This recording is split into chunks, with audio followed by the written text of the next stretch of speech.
CR101radio.com, podcasts, and more.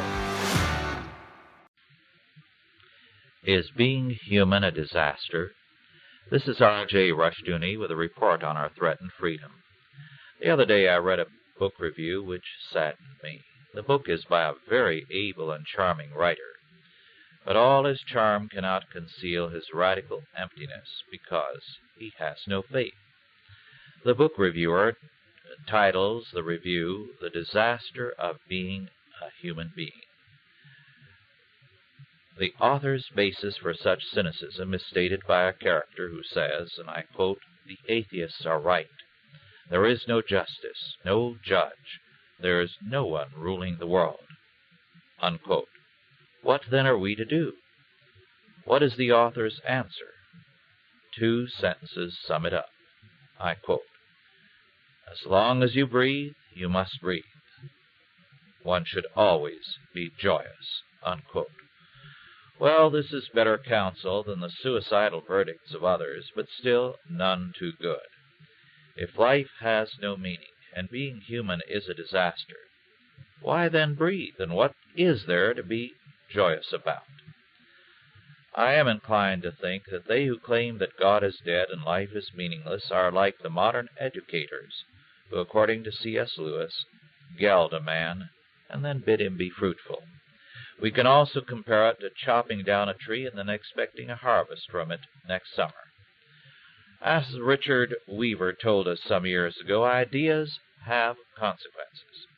If we insist that being human is a disaster, we shall certainly make ourselves into walking disasters, and the world into a disaster area, which is what we have done.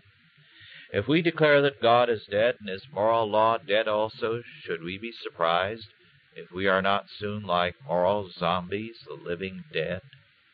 In terms of material benefits, conveniences of living, life expectancy, educational possibilities, and much, much more, man has never been better off than we in this country are today. But in terms of faith, morality, and law, we are a disaster. Even more, all too many people view today and tomorrow with little or no hope.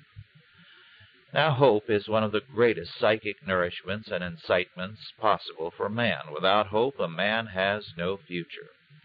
One of our most prolific industries today is the proclamation of hopelessness. Our press, literature, and films all too often reek with a sense of hopelessness.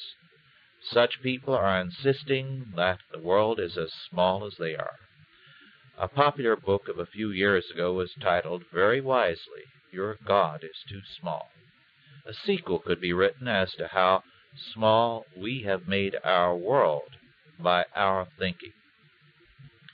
In the old days of Saturday movie serials, one frequent horror scene had the hero or heroine trapped in a cell with spiked walls which then began to close in on them. Too many of our contemporary authors write as though they were trapped, and all mankind with them, in a narrow cell with the walls closing in to destroy them. But don't you believe it? This is still God's world, and freedom under God is our calling. This has been R.J. Rushdoony with a report on our threatened freedom.